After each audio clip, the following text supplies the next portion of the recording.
Capítulo 7. Leitura mental. Primeira parte do capítulo 7. 7.1.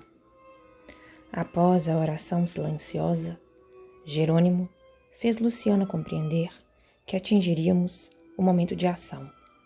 A enfermeira clarividente, evidenciando carinho fraterno, aproximou-se do infeliz e, depois de fitar-lhe a fronte demoradamente, começou: Padre Domênico, vossa mente revela o passado distante, e esse pretérito fala muito alto diante de Deus e dos irmãos em humanidade.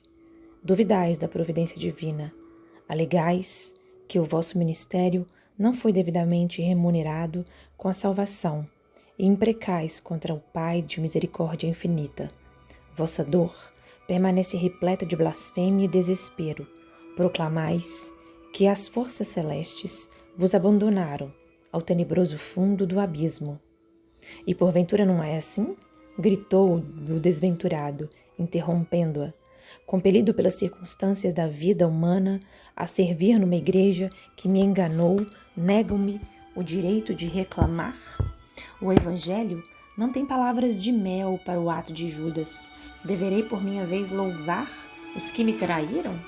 7.2. Não, Domênico. Vossos amigos não cogitam de criticar instituições. Desejam tão somente amparar-vos. Não concordais no vosso desvio da conduta cristã? Teríeis de fato agido como sacerdote fiel aos sagrados princípios esposados? Esperaríeis um paraíso de vantagens imediatas para cá dos túmulos, tão só pelas insígnias exteriores que vos diferenciaram dos outros homens? Não ponderastes a extensão das responsabilidades desassumidas? Oh, que perguntas! Exclamou o interpelado com indisfarçável azedume. A organização religiosa a que servi prometeu-me honras definitivas. Não era eu diretor de grande coletividade social? Não ministrava o Santíssimo Sacramento? Não fui recomendado ao céu? Apesar de tais protestos, Padre Domênico já acusava sinais de transformação íntima. Fizera-se-lhe a voz mais triste, denunciando capitulação próxima. O fato de ele nos sentir de mais perto, por intermédio da audição, facilitava-nos a atuação magnética de auxílio. Ao término de suas interrogações reticenciosas, Luciana observou: As igrejas, meu irmão, são sempre elevadas e belas. Consubstanciam, invariavelmente, o roteiro de nosso encontro divino com um Pai de infinito amor. Ensinam a bondade universal, o perdão das faltas, a solidariedade comum. Mas e os nossos crimes, fraquezas e defecções? Em geral, todos nós, que somos filiados a correntes várias do pensamento religioso na Terra, exigimos que se nos faça justiça, esquecidos, contudo, de que as noções de justiça envolvem a existência da lei. E como ludibriar a lei, soberana, inalterável, embora compassiva em suas manifestações? Não concordais que é absurdo reclamar determinado procedimento dos outros, esperando para o nosso eu tirânico e desequilibrado as compensações somente devidas aos observadores das regras de purificação, das quais não passamos de meros expositores no campo do ensinamento? 7.3. E a confissão? Tornou Domênico visivelmente impressionado com as palavras ouvidas. Monsenhor Pardini ouviu-me antes da morte e absolveu-me. E confiaste em semelhante medida? Vosso colega de sacerdócio poderia induzir-vos ao bom ânimo e à coragem necessária ao serviço de reparação futura, mas não conseguiria subtrair-vos à consciência os negros resíduos mentais dos atos praticados. Vosso coração, Padre, é um livro aberto aos nossos olhos. Envolvido nas trevas, injuriais o nome de Deus e sua justiça. No entanto, a viva descrição de vossas reminiscências são bastante expressivas. Porque Domênico se calasse humilhado sob a vigorosa influenciação magnética de Zenóbia, que o mantinha nos braços, a clarividente prosseguiu: Vejo-vos, a derradeira noite, na existência carnal. Acompanho-vos em noite fria, sob fortes rajadas do vento do céu sem lua. Desviastes o passo de centro populoso e enveredais por estrada sombria de recanto suburbano. Não somente vos observo a forma física, sinto-vos igualmente o estado emocional. Empolgado pela visão, embriagante dos sentidos, penetrais um lar honesto, cego por sentimentos, menos respeitoso para com alguém que vos ouviu inadvertidamente as palavras finas de sedução e malícia. Aliviastes a batina escura como quem despe incômoda capa. Envergais agora na intimidade de pequeno salão verde, perfumado, costume de casimira cinza claro. Absorvida por vossas referências gentis, que apenas traduzem propósitos de sensação, distantes de qualquer sentimento edificante, certa mulher cede às vossas promessas. Alguém, todavia, demora-se espreitando-vos. É um homem que se certifica da ocorrência e afasta-se, alucinado, sem que lhe identificasseis a presença. Trata-se do esposo ofendido, em dolorosa crise passional.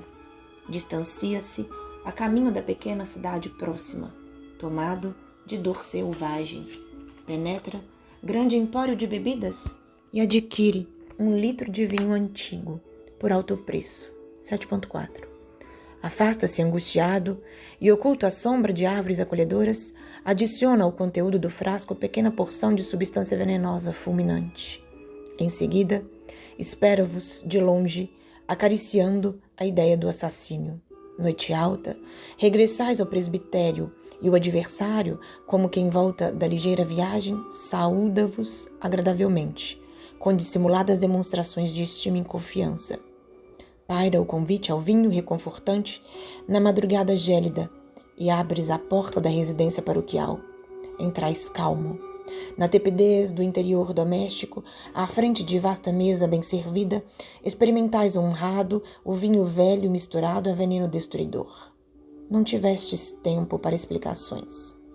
Ante vossos gemidos furiosos e roucos, entre esgares de sofrimento, o assassino ri-se e pronuncia aos vossos ouvidos feias palavras de maldição. Quando a respiração se fez mais opressa, o homicida pediu socorro às dependências da casa. Depois de inutilizar a prova do crime ante vossos olhos assombrados, precipitam-se em vão os servidores. Velho eclesiástico aproxima-se no intuito de ouvir-vos. Deve ser o Monsenhor Pardini, de vossas referências. Compreendendo-vos a dificuldade para manter qualquer conversação, interroga o criminoso, que se declara vosso amigo íntimo, e esclarece fingidamente que regressava em vossa companhia do próprio lar, onde havíeis entretido confortadora e longa palestra com ele e a esposa, demorando-se aí por insistência dos dois. O criminoso, revelando piedade irônica, assegura que vos acompanhara à casa paroquial em vista da noite alta e que demandara o interior a vosso convite para reconfortar-se e que em plena palestra amistosa caístes, fulminado por síncope singular. Debalde, vós intentais esclarecimento. Vossa destra levanta-se e o indicador aponta o criminoso. Monsenhor Pardini aproxima-se. O homicida toma-vos a mão quase inerte e exclama: é preciso salvar o padre Domênico. Minha esposa e eu não nos conformaríamos com semelhante perda. O eclesiástico que vos assiste permanece sob forte emoção. Supõe ser o vingador companheiro desvelado da vítima e inicia o serviço dos moribundos. Endereçais, supremo olhar, de impassível desespero ao adversário e compreendeis o próximo fim do corpo. Esfriam-se-vos os membros. Viscoso suor vos corre, abundante do rosto, e num esforço tremendo pronunciais, de maneira quase ininteligível, uma frase. 7,5. Eu, pecador, me confesso. O religioso que vos acompanha, porém, fecha-vos os lábios no intuito de poupar-vos e assevera: Domênico, descansa em paz. Ao sacerdote reto não se faz necessária a confissão no alento derradeiro. Ainda hoje, ministraste a sagrada partícula. Pede a Deus por nós, no céu. Em seguida, concede-vos plena absolvição de todos os pecados da existência humana, tratando-vos a personalidade espiritual, cheio de santa confiança. A palavra do colega, porém, perturba-vos a consciência. No fundo sabeis que a morte vos surpreende em doloroso abismo. Em vão, tentais receber a paz que Monsenhor Pardini vos deseja.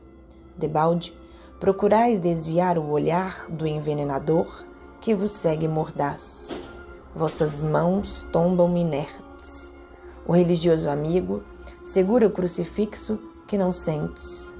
Vossos olhos param na contemplação da última cena. Abre-se a porta da alcova espaçosa e alguns servos ajoelham-se em pranto. Não distante, um sino toca fúnebre aviso. Amanhece. Entretanto, semi-inconsciente, fustigado pela dor e pela desesperação, não vos vejo desfrutando as claridades do novo dia que surge. Cá fora, há círios acesos e atitudes respeitosas dos paroquianos que se multiplicam, visitando-vos os despojos. Após, o laudo médico de bondoso facultativo que intimamente vos crê suicida, fornecendo, porém, explicações da causa mortis, como o fulminante ataque de angina, a fim de evitar escândalos e perturbações no círculo sempre venerável da religião. Há pessoas que choram sinceramente e ouço comentários elogiosos ao vosso pastoreio sacerdotal. Dentro de vós, todavia, prevalece imensa noite. Gritais como cego ao abandono no primeiro instante de cegueira inesperada. Porém, ninguém vos ouve. Relacionais o crime de que fostes vítima, rogais providências contra o matador, mas os ouvidos humanos agora permanecem noutras dimensões. Buscais o recurso de fugir, mas invencíveis grilhões vos ligam ao cadáver. Ao crepúsculo, processa-se o enterramento. Abre-se o templo suntuosamente, ornamentado com flores roxas. Cânticos tristes evolam-se do coro, e toda a nave cheira a incenso. Com grande pompa, em todas as minudências das exéquias, vosso corpo desce ao último abrigo. Entretanto, permaneceis ligado às vísceras decompostas. 7.6. A descrição da enfermeira impressionava-me profundamente. A entidade infeliz parecia tocada nas mais recônditas fibras do ser. Após breve espaço, Luciana prosseguiu. Com o sepultamento do corpo começaram, para vossa alma, infinitos padecimentos. Permaneceis atormentado pela ansiedade, pela fome, pela sede e pela dor. Não posso precisar quanto tempo gastais em semelhante angústia. Sinto, porém, que a entidade sofredora de certa mulher vos visita ao sepulcro. Estende-vos braços horrendos e, sob impressão de pavor, conseguistes desatar o laço ainda restante que vos prende ao corpo disforme, fugindo a praguejar. Vosso quadro consciencial modifica-se. Recordais o drama da infortunada que vos apareceu suplicante. Foi também vítima de vosso poder fascinador. A leitura mental de vossas lembranças revela as particularidades da experiência final da tresloucada. Pobre mulher crédula e confiante. Vejo-a chegando ao presbitério em tempestuosa noite. Experimentais a emoção inferior do homem menos digno, que somente império absoluto,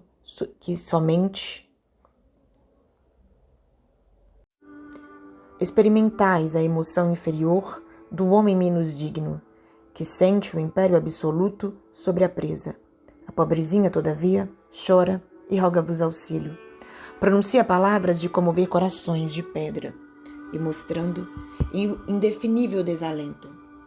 Percebo o que diz. Confiou excessivamente em vossas promessas e cedeu aos vossos caprichos de homem vulgar. A princípio, acreditou que não adviriam desagradáveis consequências, certa da possibilidade de fugir a quaisquer observações.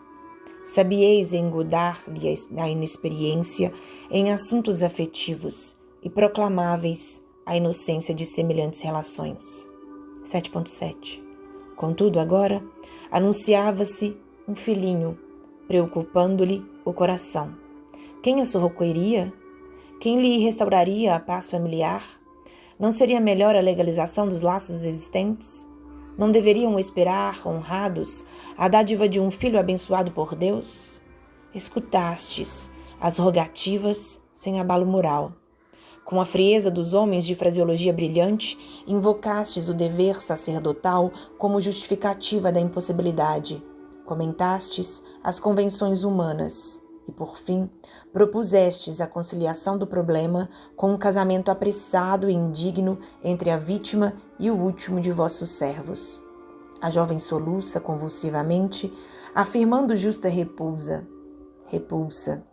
Continuais na argumentação prudente e preciosa, mas, com evidentes sinais de loucura, a infeliz abandona-vos, precipitada, ganhando a via pública sob a chuva torrencial. Acompanho-a. Regressa ao lar paterno fundamente desequilibrada pelo vosso golpe impiedoso. Ah, que horror! Vale-se a desventurada da noite solitária e bulhenta e ingere grande dose de formicida, tentando o ato final da tragédia interior. Ninguém lhe escuta os rugidos de sofrimento selvagem, porque os trovões ribombam no céu. Ao amanhecer, todavia, um pai aflito corre ao vosso retiro repousante e coloca-vos ao corrente do fato. Morrera-lhe a filhinha misteriosamente. Como aclarar a situação? Não procedia com acerto buscando o conselho sacerdotal? Recebeis a notícia disfarçando dificilmente a emoção, repetindo textos evangélicos para consolar o amigo confiante. Preocupado, ponde-vos a caminho da residência enlutada. No entanto, sinto-vos perfeitamente o estado mental. Não vos aflige a perda de alguém que vos poderia estorvar a tranquilidade, preocupando-vos a descoberta de algum recurso aparentemente digno que vos conserve o cavaleiro da situação imprevista. Pronunciando palavras confortadoras, montastes guarda ao cadáver e chamastes médico amigo. Ei-lo que chega. É o mesmo que vos examinou no último dia, acreditando-vos suicida. Depois de longa conversação confidencial convosco, o clínico assevera que houve morte natural, com a ruptura de vasos do coração. Recuperais o bem-estar que transparece de novo em vossa expressão fisionômica. Vossas referências de consolação tornam-se mais vivas e inteligentes, e segues os funerais calmo e contrito, embora os olhos esgazeados e terríveis da suicida vos contemplem do féretro, enquanto outros vultos negros do plano invisível aos homens comuns vos acompanham préstito. São almas vingadoras que vos seguem tenazes. 7.8. Interrompeu-se Luciana, visivelmente comovida, e dando-nos a entender que a paisagem mental de Domênico se modificara ao influxo de outras lembranças que a narração evocava. Transferiu o curso das observações no tempo. Ah, sim, vejo bem, continuou alarmada. Destaca-se infeliz entidade que certamente vos consagrou funda afeição. Contempla-vos com desespero e enternecimento simultâneos. Parece-se extremamente convosco. Agora compreendo. Não foi apenas vosso amigo, foi vosso pai. Reclama, insistente, determinada escritura que não apresentastes. Que vejo! Em torno dele há imagens vivas de recordações angustiosas. Contemplo-lhe a derradeira noite ao vosso lado. Fixa-vos, carinhoso e confiante. A dispneia concede-lhe trégua mais longa, e o moribundo entrega-vos grande testamento em que relaciona suas últimas vontades. Fala-vos, afetuoso e humilde, de seu passado oculto. Não foi simplesmente o genitor feliz de um sacerdote e de filhos outros que lhe honram o nome, declara. Foi moço arrojado e comprometer-se em aventuras diferentes. Possuía alguns filhos à distância do lar e não desejava partir sem legitimá-los devidamente. Além disso, pretendia garantir-lhes futuro próspero. Escutais com indisfarçável interesse. Em seguida, a pedido do genitor, ledes a discriminação de pequenos legados a pupilos dele. O agonizante acompanha-vos atento com um olhar. Tendes agora belas palavras nos lábios, justificando-lhe os erros do passado. Sabeis consolar com primores verbalísticos que lhe provocam admiração. Por fim, prometeis ao coração paterno o exato cumprimento de seus derradeiros desígnios. Edificado, confessa-vos ele os deslizes que omitira, declara-vos seu arrependimento in extremis e diz de sua esperança no céu, onde Jesus lhe receberá os sinceros desejos de reparação. Palavras entrecortadas por suprema aflição, reitera-vos a súplica de amparo constante a certa mulher, cercada de filhinhos, que esperam dele o sustento necessário. Ajudado por vós, abraça-se ao crucifixo que contempla de olhos nevoados. Recitais longa e comovente oração, acariciando-lhe a cabeça grisalha. Mais alguns momentos, esforçando-se por ver-vos pela última vez, o moribundo cerra os olhos no ato final do corpo. Estais sozinho com o cadáver. Conservais o polegar e o indicador da mão direita sobre os olhos do morto, a fim de imprimir-lhe boa postura fisionômica.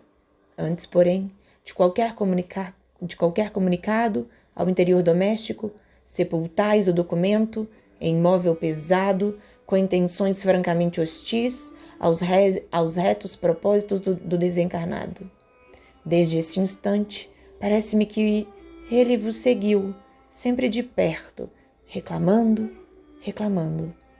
Permanece angustiado na tela mental de vossas lembranças vivas. 7.9. A clarividente para de novo, fixando particularidades diversas, enquanto o infeliz Domênico entremostra insotável comoção.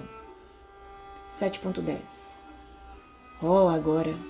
Prosseguiu Luciana, dando conta da tarefa que lhe fora cometida. É outro perseguidor severo. Salienta-se a minha visão. É um velho eclesiástico que deixou o aparelho físico endereçando-vos intensas vibrações de ódio. Vossas reminiscências esclarecem o fato. Desejáveis, a qualquer preço, o curato que lhe pertencia. Variados interesses pessoais prendiam-vos o pensamento à pequena cidade sob a orientação do antigo pároco. Intentais a realização do desejo por métodos suasórios. Em longo diálogo, propondes a compra da paróquia em caráter particular. Alegais dispor de bastante influência política para efetuar a transferência sem abalos, remunerando-lhe a adesão incondicional ao projeto. O velhinho, porém, recusa e justifica-se. Permanece junto àquele rebanho desde muitos anos. Além disso, está velho, doente. Servir a igreja com as melhores forças de seus bons tempos de saúde física e espera a possibilidade de morrer ali, respirando o ar amigo do seu pequeno pomar. Reconhece vossa superioridade na questão, considerando-vos as relações prestigiosas no seio do clero e da administração pública, e assegura que, se outras fossem as condições, cederia o lugar sem qualquer remuneração ou relutância. Os médicos, entretanto, recomendam-lhe a residência no litoral para que a atmosfera marinha lhe facilite o esforço do coração. A rogativa comoveria a qualquer. Ouvistes, concordastes e apresentais as pedidas, arquitetando um novo plano. Dali mesmo, sem qualquer escrúpulo, partes em visita pessoal ao bispo da diocese, a quem expondes com fingida humildade a solicitação que vos preocupa. Enganado, o dignatário da igreja ouve atenciosamente e aceita o que propondes, recomendando, porém, prévia audiência de seus assessores diretos. Não tendes dúvidas ou ponderações de qualquer natureza. Gratificando companheiros altamente colocados, conseguistes que o antigo sacerdote fosse removido compulsoriamente, para a longínqua paróquia de Montanha, onde o ancião morreu sem delongas, odiando-vos de morte, intoxicado pela cólera e pelos reiterados desejos de vingança.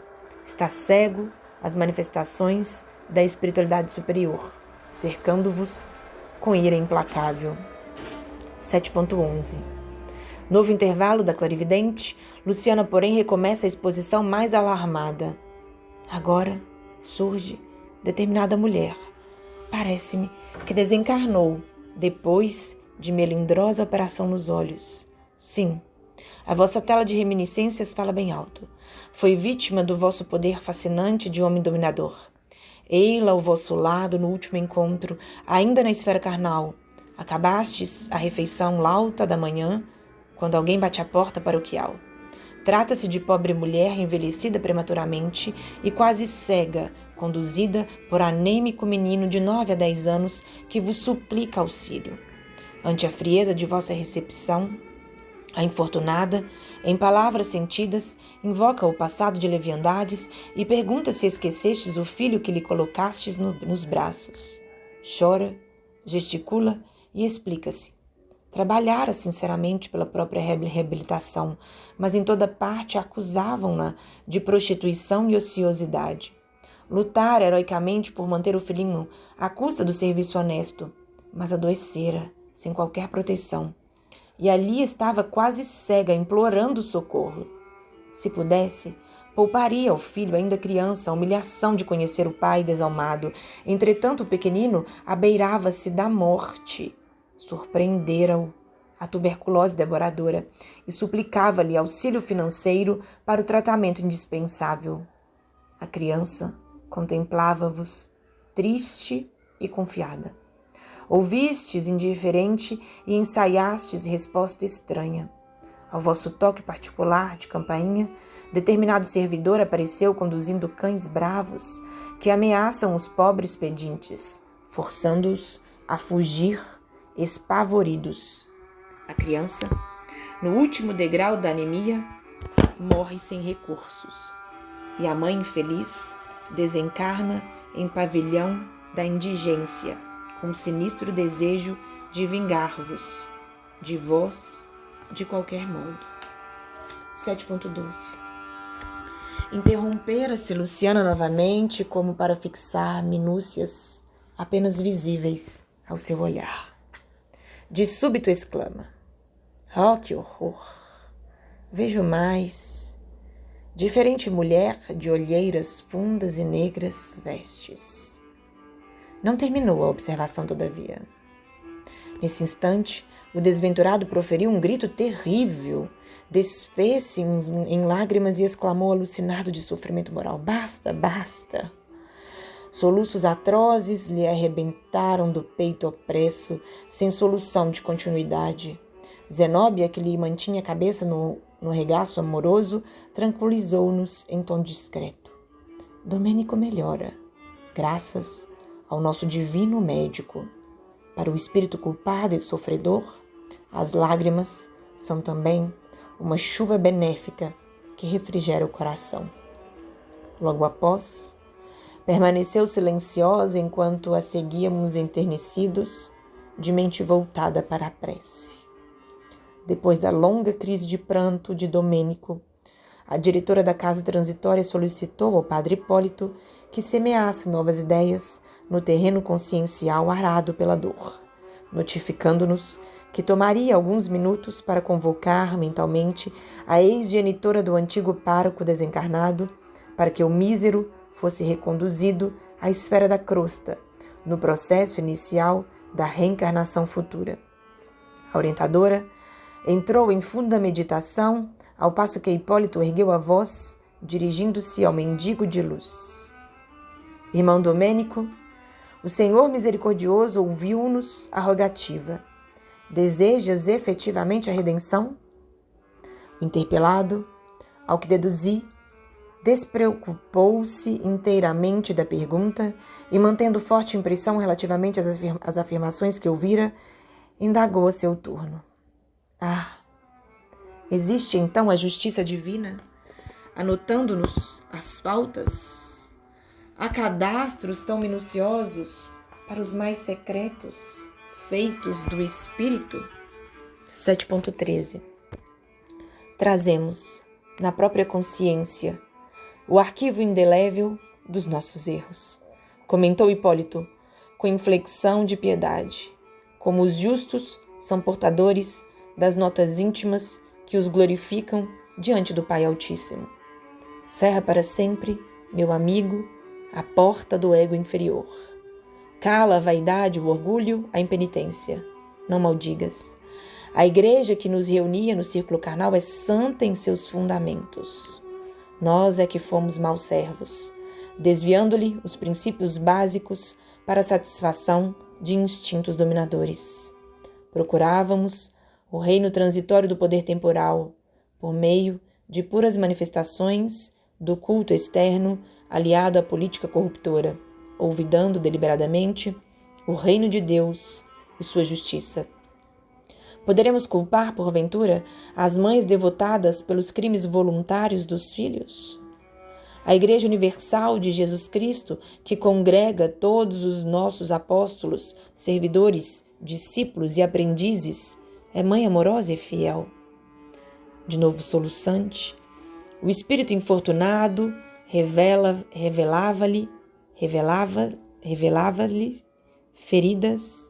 ferido nas fibras mais íntimas, provocando-nos comoção e lágrimas. Não condenes, prosseguiu o companheiro. Quantos antigos superiores nossos espiam nas regiões tenebrosas? Quantos se enganaram honrando no mundo a si mesmos, esquecendo o Senhor que passou fazendo o bem?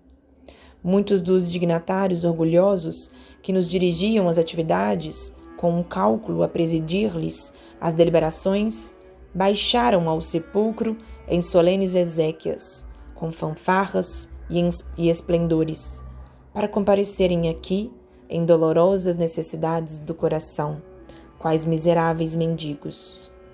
Muitos aguardam dias melhores, no fundo de viscosos pântanos do ódio destruidor. Outros imploram socorro ansiosos de paz e renovação. Por que motivo não nos restaurarmos também, a fim de movimentarmos o necessário serviço do amor que redime sempre?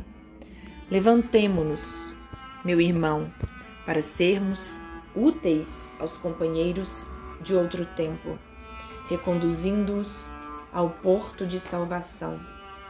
Recordemos aquele em cujo nome, Augusto, juramos fidelidade ao céu, na terra.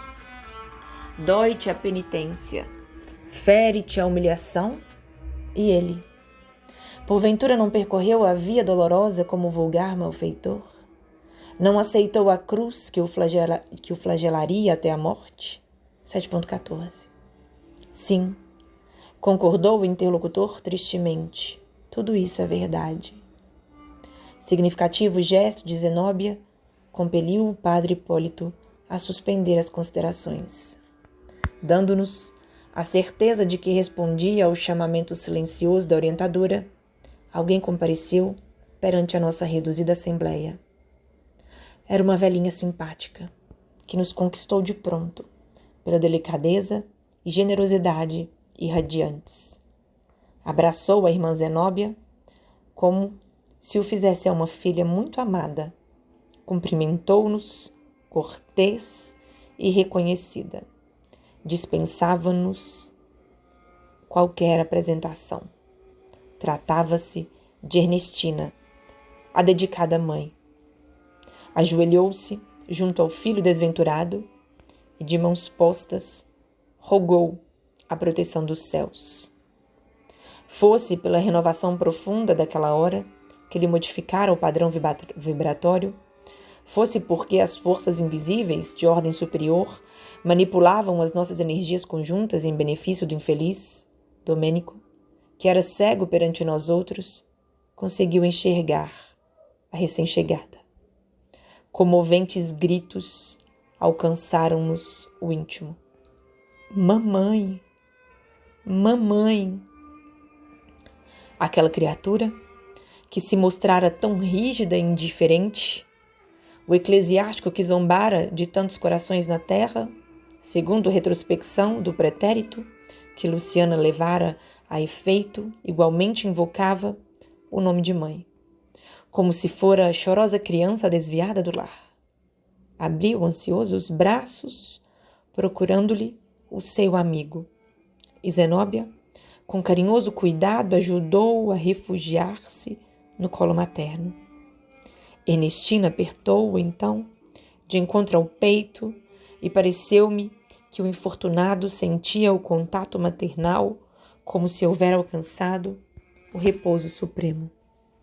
7.15 Mãe, minha mãe, gritava, colando a cabeça ao tórax inclinado para a frente, a fim de melhor fazer-se sentir. Ajuda-me, perdoa-me, perdoa-me. E recordando talvez o trabalho da clarividente, que lhe alterara o ser, acrescentou: a justiça divina descobriu-me. Sou um réprobo, sem perdão, um celerado infernal, hediondo passado está vivo dentro de mim. Oh, mamãe, és capaz de suportar-me quando todos me detestam?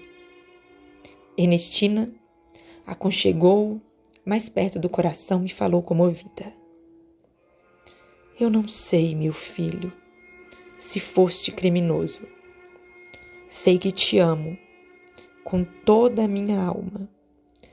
Sei que sentia profundas saudades de tua presença carinhosa, no desejo enorme de sentir-te de novo junto de mim.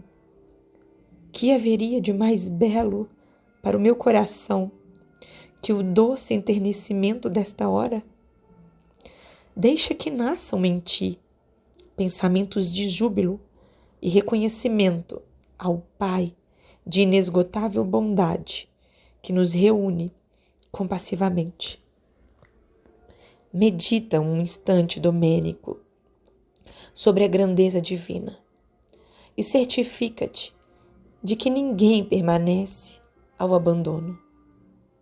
O pensamento de gratidão a Deus, dentro das sombras do sofrimento, é como o raio brilhante de aurora, preludiando a vitória plena do sol sobre as trevas densas da noite.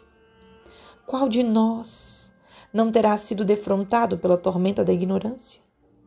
Todos tivemos pedras e espinhos na longa estrada da redenção. Muitas vezes caímos, entretanto a mão invisível do Senhor arrebatou-nos, misericordiosa, do mergulho na lama ou das furnas do abismo. Tem coragem e levanta-te intimamente para o novo dia. O mísero contemplava, enlevado, como se tivesse sobre os olhos a mais formosa visão de sua vida. Sou, porém, um malfeitor, réu de crime sem perdão, falou tristemente. 7.16 Não, meu filho, alongou-se a palavra materna. Foste enfermo como nós outros. Escutaste as sugestões do mal e cultivaste úlceras dolorosas. Desequilibraste o coração, resvelando no despenhadeiro. Não te esqueças, porém, de que Jesus é o divino médico. Aceita a tua necessidade de medicação e dirige-te a Ele na súplica sincera de quem deseja a cura real para a vida eterna. Nós outros, os que intentamos auxiliar-te, não chegamos ainda à posição dos que tudo podem ou que muitos sabem. Somos trabalhadores interessados em nossa própria iluminação, pelo trabalho incessante, na execução da vontade do Altíssimo. Desenvolvemos nossas faculdades superiores, sem abalos e sem milagres, adquirindo valores novos ao preço de nosso próprio esforço, na paciente edificação de nosso espírito para Deus. Acreditarias, porventura, que tua mãe estivesse no paraíso em gozo beatífico, inteiramente esquecida de seus imensos débitos para com todos aqueles que lhe partilharam o afeto e a luta nos serviços salvadores da carne terrestre? Admitirias, acaso, que apenas o carinho materno me garantiria posição definitiva no campo celestial? Não, Domênico. Horizontes diversos abrem-se para nossas almas no universo infinito. Nossas existências são dias abençoados de trabalho em que ao sol do dever nobilitante e às chuvas da experiência construtiva desabrocham e crescem nossas faculdades divinas para a eternidade. É verdade que os erros deliberados turvam-nos a consciência, compelindo-nos a gastar valiosas possibilidades de tempo na luta reparadora. Mas o Senhor jamais nega recursos de retificação aos que lhe rogam socorro, no propósito fiel de reconquistar a harmonia divina. Após a travessia do túmulo, continuamos trabalhando e edificando, iluminando e redimindo. Não desejarias, portanto, aderir ao serviço da relevação? Não pretenderás fugir ao círculo de sombras a fim de ganhar os caminhos bem-aventurados da luz? 7.17. O olhar do infeliz adquirira diferente expressão. A palavra incisiva e branda de Ernestina transformava-lhe a mente, pouco a pouco, reconhecendo o efeito de suas advertências salutares. Prosseguiu a devotada benfeitora. Não seja a recordação angustiosa dos tempos idos obstáculo insuperável à realização de que necessitas presentemente. Todos aqueles a quem feriste não desapareceram para sempre. Prosseguem tão vivos quanto nós, e poderás, na condição de servo humilde, buscar os credores de outra época, atendendo em teu próprio benefício a resistência do resgate necessário. O êxito, entretanto, pede um coração ardente na fé viva e um cérebro desassombrado, pronto a compreender o bem e a praticá-lo. Sem a esperança arrojada e sem espírito de serviço, dificilmente saudarás o débito pesado que te prende a alma a esferas grosseiras e inferiores. A fim de conquistar semelhantes valores, considera a eternidade e o infinito amor de Deus. Não te encarceres em ponderações de natureza humana, vendo sacrifícios onde apenas palpitam sublimes oportunidades de ventura e redenção. Se a consciência te acusa, roga a Jesus, orvale, o teu íntimo de santificada esperança. Basta uma gota desse rócio divino para que o deserto da alma floresça e frutifique em bênçãos de paz e felicidade para sempre.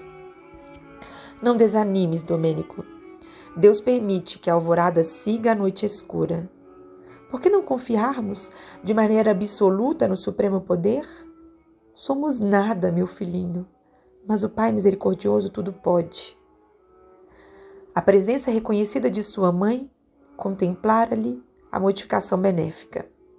O sofredor, como náufrago desesperado, atingindo o porto amigo e reconfortante, esquecera as palavras odientas e blasfemas de minutos antes e, conchegando-se ao coração materno, rogava: minha mãe, o infortúnio colheu-me o espírito desventurado. Não me abandones. Não me abandones. 7.18. Nunca, disse a nobre matrona desencarnada, sufocando as próprias lágrimas. Peço-te, porém, meu filho, que jamais abandones a Jesus, nosso Mestre e Senhor. Sim, retrucou Domênico em pranto forte. Jesus, nosso Mestre, nosso Senhor. Fizeram-se longos instantes de silêncio entre nós. De olhos lacrimosos, perdidos agora no espaço a evocar, talvez paisagens de muito longe, o ex-sacerdote comentou: Oh, mamãe, que saudade de minhas preces em criança.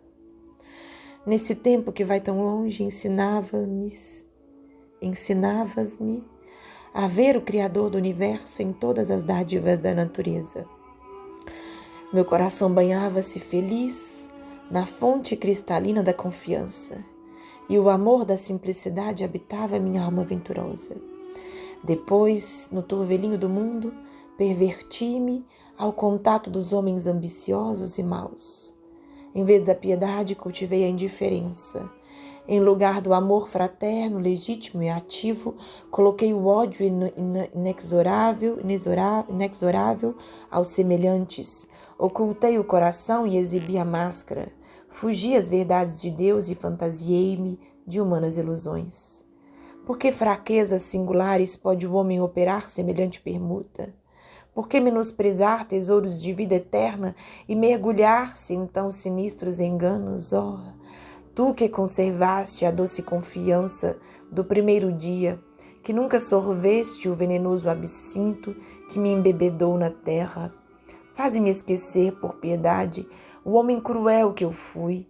Anseio retornar à serenidade ingênua do berço, angustia-me a sede de tornar a verdadeira fé. Ajuda-me a dobrar os joelhos novamente e a rezar de mãos postas para que o Pai do céu me faça esperar sem aflição e esquecer o mal sem olvidar o bem. Ernestina, extremamente emocionada, auxiliou-o a prosternar-se, amparando-o, porém, com inexcedível ternura. Em seguida, copiando os gestos das mãezinhas cuidadosas e desveladas, segurando criança tenra, uniu-lhe as mãos em súplica e, chorando para dentro de si mesma, disse-lhe: 7.19 Repete, filhinho, as minhas palavras. Numa cena comovedora, que jamais me fugirá da recordação, a dedicada genitora orou pausadamente, acompanhando-a Domênico, sentença por sentença. Senhor Jesus, Senhor Jesus, eis-me aqui, doente e cansado aos teus pés, doente e cansado aos teus pés. Compadece-te de mim, bem-amado pastor, de mim, ovelha desgarrada de teu rebanho. Ofuscou-me o brilho falso da vaidade humana. A ilusão terrestre embotou-me o raciocínio. O egoísmo enrijeceu-me o coração e caí no precipício da ignorância, como leproso do sentimento. Tenho chorado e sofrido amargamente, Senhor, minha defecção espiritual. Mas eu sei que és o divino médico, dedicado aos infelizes e transviados do caminho. Por piedade, livra-me da prisão de mim mesmo, liberta-me do mal resultante de minhas próprias ações. Faze que meus olhos se abram à luz divina. Nutre-me com a tua verdade soberana. Ampara-me a esperança de regeneração. Senhor, dá-me forças para ressarcir todas as dívidas, curar todas as chagas, corrigir todos os erros que se acham vivos dentro de mim. Perdoa-me, concedendo-me recursos para o resgate. Não me deixes entregue aos resquícios das paixões que eu mesmo criei impensadamente, favorecendo-me com as tuas repreensões silenciosas nas situações disciplinares e, sobretudo, benfeitor sublime, retribuí aos teus servos que me auxiliam nesta hora, conferindo-lhes renovadas bênçãos de energia e paz, a fim de que auxiliem outros corações tão extenuados e caídos quanto o meu. Jesus, confiaremos em tua compaixão para sempre. Assim seja. Domênico repetira a oração frase por frase, à maneira menino dócil e interessado em aprender a lição. Ao que deduzimos, a rogativa fizera-lhe profundo bem. Abraçou-se a Ernestina, mais calmo, e enquanto a diretora da casa transitória lhe seguia os mínimos gestos, sem que ele lhe percebesse a presença, perguntou de improviso, 7.20. Minha mãe, já que a tua ternura veio ao meu encontro nos círculos das trevas, dize-me, onde está Zenóbia? Ter-me-ia abandonado para sempre? Fundamente surpreendido, notei que a indagação era feita com inflexão dorida de saudade e desencanto. Certamente, meu filho. Apressou-se Ernestina em responder.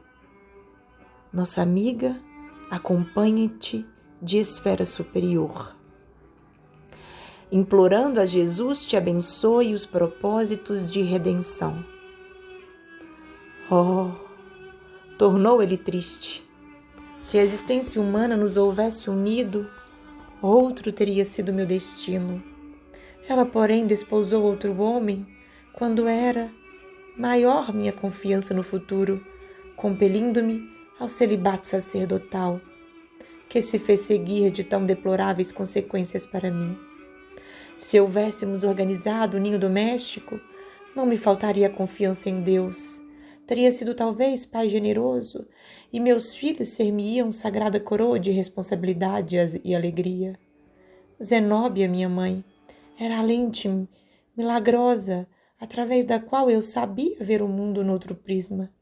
Em companhia dela, teria adquirido o dom de ver as oportunidades divinas que me cercaram o coração. Todavia, quando a sorte arrebatou Zenóbia de mim, esvaiu-se-me todo o sonho de construção equilibrada na terra. Dominado pela dor de perdê-la, acreditei que a religião me ofereceria refúgio inexpugnável contra as tentações. Que terrível engano! Sitiado num mundo de convenções que me constrangia o espírito e distanciado da sublime influência da única mulher que, a meu ver, me poderia salvar, despenhei-me de abismo em abismo, convertendo-me num demônio insaciável a destruir e perverter. Teria ela compreendido algum dia como fui infeliz? Apiedar-se-ia de minha dor cheia de miséria e ruínas? 7.21. Ernestina afagou-lhe a cabeça maternalmente e exclamou: Cala-te, meu filho. Não te presumas o único sacrificado. Se houvesses aceitado a vontade divina, o presente ser-nos-ia menos doloroso. Não te estribes em fatos humanos naturais e necessários para justificar os desvarios que te precipitaram nas sombras fatais. Zenóbia foi sempre verdadeiro anjo entre nós. Não comentes com mágoa acontecimentos que se foram, que lhe custaram uma existência inteira de renúncia santificante pelos pais, pelo esposo, pelos filhos e por nós. Entretanto, atalhou ele, tínhamos sublime compromisso desde a infância e a nossa primeira mocidade foi um paraíso de promessas mútuas. O carinho materno, todavia, não deixou terminar. Colocando-lhe o indicador sobre os lábios, num gesto compassível de mãe, Ernestina acentuou: Ouve, Domênico. Quem teria sido a maior vítima? O homem jovem e forte que se recolheu livremente à organização religiosa a facultar-lhe 1000 processos diferentes na prática do bem, ou a pobre menina, forçada pelas circunstâncias da luta terrestre a desposar um viúvo, rodeado de filhinhos, aos quais deveria dedicar-se na categoria de mãe? Buscaste voluntariamente a ordenação sacerdotal, enquanto Zenóbia, constrangida por situações angustiosas, aceitou um caminho de abnegação contrário aos sonhos de sua mocidade. Absolutamente entregue às tuas próprias criações individualistas, não foste fiel aos princípios esposados, ao passo que Zenóbia perseverou no sacrifício e na fé viva até o fim, embora esmagada ao peso das diárias humilhações ao seu ideal de mulher. Erraste para satisfazer a ti mesmo, incapaz de acalmar as paixões inferiores que te ardiam no peito. enquanto vossa venerável amiga aceitou humilde as circunstâncias que lhe atormentaram o ser, anos seguidos, em benefício de todos nós. Pondera, pois, Domênico. Qual teria sido a verdadeira vítima? Poderemos comparar a abnegação com a insensatez? 7.22. Percebia-se que a elevada orientadora se ligava aos dois por meio dos fios de doloroso romance que não nos era dado conhecer. Domênico escutou compungidamente as observações, calou-se longo tempo, internado talvez no plano de longínquas recordações, e concluiu tristemente: é verdade. Compete-nos agora, falou Ernestina com brandura, avançar para alcançá-la. Nesse instante, embora discretamente, Zenóbia começou a chorar, contemplando-lhe o rosto, debruçada sobre ele, e certo, em obediência ao vigoroso desejo da diretora da casa transitória, Domênico sentiu que as gotas quentes de pranto lhe caíam na face melancólica. Fixou os olhos maternais com expressão indagadora e, reconhecendo que semelhantes lágrimas não tinham aí sua origem, perguntou angustiado: ó, minha mãe, quem está chorando sobre mim? A benfeitora carinhosa, cujo olhar descortinava todas as particularidades da cena comovente, respondeu, sob forte emoção: os anjos choram de júbilo nas regiões celestes, quando um coração sofredor se levanta do abismo. O ex-sacerdote meditou longos momentos, dando-nos a impressão de grande alívio. Compreendendo a oportunidade feliz, Ernestina convidou: vamos, filho. Movido pela misericórdia divina, o relógio do tempo fez soar para o teu espírito a hora abençoada da redenção. A porta do resgate abre-se de novo à tua alma oprimida. Que o céu nos abençoe. Irei contigo, mãe, aonde quiseres, respondeu o infortunado sem amargura. 7.23. A venturosa mãe endereçou-nos expressivo olhar de agradecimento. Enlaçou os nossos braços como se o fizesse a uma criança enferma e partiu suportando o valioso fardo em direção à crosta planetária a desafiar, jubilosa e feliz, as sombras densas. Novamente a sós, reparei que a irmã Zenóbia se mantinha transfigurada, ditosa. Enxugou as lágrimas, revelando nos olhos alegrias desconhecidas. Estendeu-nos a destra em sinal de gratidão e contentamento, e contemplando talvez a paisagem do futuro, demorou-se em meditação na qual certamente enviava seu hino interior de reconhecimento ao Altíssimo. Em seguida fitou-nos tranquila e falou: irmãos, que o Senhor lhes recompense a colaboração fraternal, repartindo com todos a felicidade que me atingiu. Graças a Ele e aos dedicados amigos, acabo de vencer uma grande batalha na guerra do amor contra o ódio, da luz contra as trevas e do bem contra o mal, em que me encontro empenhada desde muitos anos. Logo após, atendendo ao plano de trabalho organizado pela sábia orientadora, nos reuníamos aos diversos auxiliares que se detinham à distância, a fim de nos comunicarmos com os filhos da ignorância e do infortúnio, temporários habitantes do abismo.